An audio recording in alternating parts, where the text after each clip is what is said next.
You say you want a revolution, you know, all to change the world.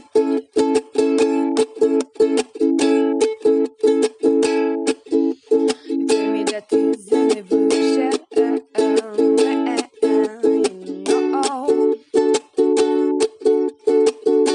I want to change the world. On voit tous les jours sur Instagram ou Twitter des publications sur le dérèglement climatique. D'abord on s'indigne, puis on a peur, et finalement on ne fait rien. Ce qui fait aussi qu'on fait rien, c'est qu'on n'a aucune envie de changer notre mode de vie. Et le plus grand choc en fait pour notre génération, c'est de se rendre compte qu'on est en danger. Et que si on change rien, les dangers ils vont être de plus en plus grands et de plus en plus importants dans nos vies, et on va être obligé de s'y confronter. Et on va grandir avec le réchauffement climatique. J'ai la rage parce que je veux faire des longues études pour un métier dont je rêve depuis des années. Mais je me dis, si on est tous morts dans une poignée d'années, pourquoi je fais ça ? J'aimerais que mes enfants grandissent dans un monde qui ne soit enfin plus pollué. Est-ce si compliqué de faire des efforts pour sauver notre planète avant d'essayer d'en coloniser une autre? C'est le sol sous nos pieds. Et le plus brillant des peintres ne saurait œuvrer sans toile ni support. So we believe that because God created the earth and all of what he has made is his creation and he loves the earth, that we should also love it. Les moyens que j'ai d'agir, je vais les mettre en œuvre le plus possible, essayer de me coordonner, de répandre le message pour que le plus de monde possible soit au courant. Change is already happening in many countries, but we do not want to see it. Nous refusons, dès demain, d'avoir à survivre plutôt que de vivre. Aidez-nous à avoir un avenir. Face au réchauffement climatique, tu veux quoi ? Tu veux être perdant ou gagnant ?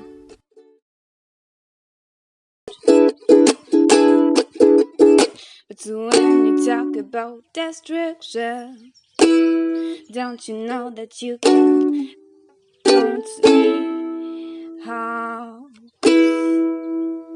Don't you know it's gonna be alright, alright, alright, alright, alright, alright, alright, alright, alright, alright. You say you want a resolution, you know, it's all up to see the. Je pense que les jeunes d'aujourd'hui se sentent concernés par la cause écologique parce que toutes les erreurs des générations précédentes et de la nôtre vont se répercuter sur les générations futures et également sur la nôtre. La Terre est en danger, il y a déjà eu beaucoup de catastrophes liées à ça et je pense qu'il serait temps d'arrêter et de se réveiller, de vouloir sauver notre planète avant d'essayer d'en coloniser une autre. Je dirais qu'aujourd'hui, la cause environnementale fait partie de celle qui rassemble le plus de sous-causes, si on peut dire ça comme ça. Déjà, la cause animale. Et ça remet en compte en fait tout le fonctionnement de notre société, et, tant sur le plan sociétal que économique, que financier, enfin sur plein de points différents. La phrase qu'on entend souvent quand on commence à parler de réchauffement climatique, de dérèglement climatique, c'est « il faut sauver la planète ». Et cette phrase, elle me perturbe à chaque fois parce que je me dis « mais en fait, la planète, c'est une boule de cailloux dans l'espace. Et quand on y réfléchit, elle a besoin de personne, elle a pas besoin d'être sauvée. Et les dangers, en fait, ils sont là pour nous, pour toutes les espèces vivantes qui sont sur la planète, qui vivent sur la planète, et l'être humain y compris. Et le plus grand choc, en fait, pour notre génération, c'est de se rendre compte qu'on est en danger, et que si on change rien, les dangers ils vont être de plus en plus grands et de plus en plus importants dans nos vies, et on va être obligé de s'y confronter. Parce qu'on a 18 ans en 2019, enfin pour ma part, et on va grandir avec le réchauffement climatique. On sait déjà qu'il va y avoir moins en moins de rendements agricoles, de plus en plus de famines dans les pays secs et au-delà. On sait qu'il y a moins en moins d'insectes, donc la pollinisation est de plus en plus compliquée. Il y a plein de choses comme ça, des conséquences sociales et économiques qui découlent de problèmes environnementaux. Et ma génération s'est rendu compte qu'on peut plus l'ignorer, je crois. Et que, en fait, on se sent concerné parce qu'on est concerné. Et qu'on a deux choix qui s'offrent à nous, en fait. Aujourd'hui, on peut soit se dire, bon, c'est foutu, les conséquences sont déjà là, de toute façon, qu'on agisse ou pas, ça va s'empirer, alors on s'enfuit la tête dans le sable et on fait rien. Ça, je dirais que c'est un peu la solution facile au final, parce qu'on a des moyens d'agir. Et la deuxième possibilité, c'est de se dire, bon, les moyens que j'ai d'agir, je vais les mettre en œuvre le plus possible, essayer de me coordonner, de répandre le message pour que le plus de monde possible soit au courant, et qu'ensemble on puisse essayer d'un peu changer les choses. Même si c'est compliqué, qui ne tente rien n'a rien. Et je pense que ce qu'il faudrait faire, c'est se regarder dans la glace et se dire, maintenant, face au réchauffement climatique, tu veux quoi ? Tu veux être perdant ou gagnant ? Combustion d'énergie fossile a produit en 2018 37,1 tonnes de dioxyde de carbone. Ce chiffre est malheureusement en constante augmentation, alors que j'aimerais que mes enfants grandissent dans un monde qui ne soit enfin plus pollué. On voit tous les jours sur Instagram ou Twitter des publications sur le dérèglement climatique. D'abord on s'indigne, puis on a peur, et finalement on ne fait rien. Ce qui fait aussi qu'on fait rien, c'est qu'on n'a aucune envie de changer notre mode de vie.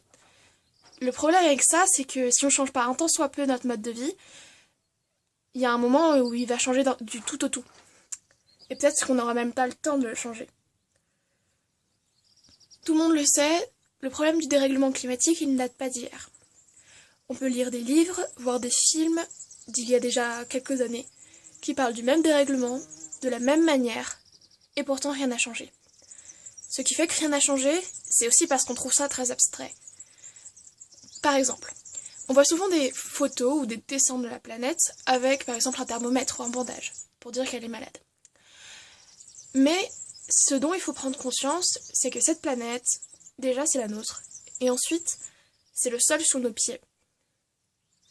Et on sait très bien que même le plus grand et le plus brillant des peintres ne serait œuvré sans toile ni support. De la même manière, nous êtres humains, nous ne pouvons pas continuer à créer, vivre et penser sans cette planète. Sans parler des animaux, qui sont aujourd'hui victimes des caprices de cette société dite évoluée, et qui sont considérés comme rien de plus que des dommages collatéraux. C'est un sujet qui fâche, qui touche, aussi bien par égoïsme que par empathie. Alors, tu veux être gagnant ou perdant? Hey guys, I am Adelaide from Youth for Climate in Belgium. To reduce the impact of climate change, I do several things. But I think the most important part of it is trying to gather as many youth as possible in the street, trying to make them aware of what is actually happening on our planet, and mobilizing as many youth as possible to try and touch the politicians. Why are we in the streets? Because the politicians need to take their responsibilities, which means that they need to take climate change as a crisis. They need to take action, and it needs to be now. So why are we in the street? Because we need everyone out there to try and ask not only politicians to act, but every single person in this world to act for climate change, because this is our future and change is coming, whether you like it or not, like Greta said. But not only is coming, change is already happening in many countries, but we do not want to see it. So please get out there and start marching, start mobilizing, because we need change and we need it now. So we believe that because God created the earth and all of what he has made is his creation, and he loves the earth, that we should also love it. We believe that we should take care of it and just love nature really well. And I think we can do that by just practically like carpooling or taking public transport, or even using paper straws or reusable bags, just like a lot of different practical ways that we can love the earth. Yeah, like she was saying, like we obviously believe that God created everything on the planet and that the things on this planet were made to give Him glory and ultimately as a reflection of Him. So I think it's very important to love the planet in a way to respect and honor Him. And so I think that practically we can just take time to like pick up trash and use reusable bags and stuff like that. So, Yeah. Tu veux laisser quelle planète à tes enfants? Qu'est-ce que ça te coûte de faire attention? Est-ce si compliqué de faire des efforts? Tu veux laisser une planète propre pour ta descendance? L'homme détruit la Terre. Mais on peut encore changer. Il n'est pas trop tard. Tu y gagnes quoi à saccager la planète? Au final, tu es un gagnant ou un perdant dans l'histoire? Aujourd'hui, les jeunes sèchent les cours et doivent sécher les cours pour avoir un avenir. Nous sommes dans la rue car nous refusons, dès demain, d'avoir à survivre plutôt que de vivre. Peu de personnes comprennent l'enjeu, ce qu'il se passe en ce moment, et c'est pourquoi nous avons besoin du soutien de tout le monde. Avec nous, aidez-nous à avoir un avenir. J'ai la rage parce que je veux faire des longues études pour un métier dont je rêve depuis des années. Mais je me dis, si on est tous morts dans une poignée d'années, pourquoi je fais ça? Pourquoi je fais ça? J'ai l'impression que certaines personnes prennent ça pour une sorte de divertissement, un peu comme les films post-apocalyptiques. C'est marrant, on va au cinéma, on regarde et puis voilà, c'était un moment sympa. Sauf que là, en fait, on n'est pas dans un film, on est dans la réalité. Et je crois qu'il y a des gens qui se rendent pas bien compte que tout ce qui se passe dans les films, là, c'est en train d'arriver en vrai. Et ça va pas être marrant. Tu vas pas être en train de rigoler avec ton popcorn, non? Non, non. Agis. Bouge-toi. Vraiment. Ben oui. Tu veux être perdant ou gagnant? Alright.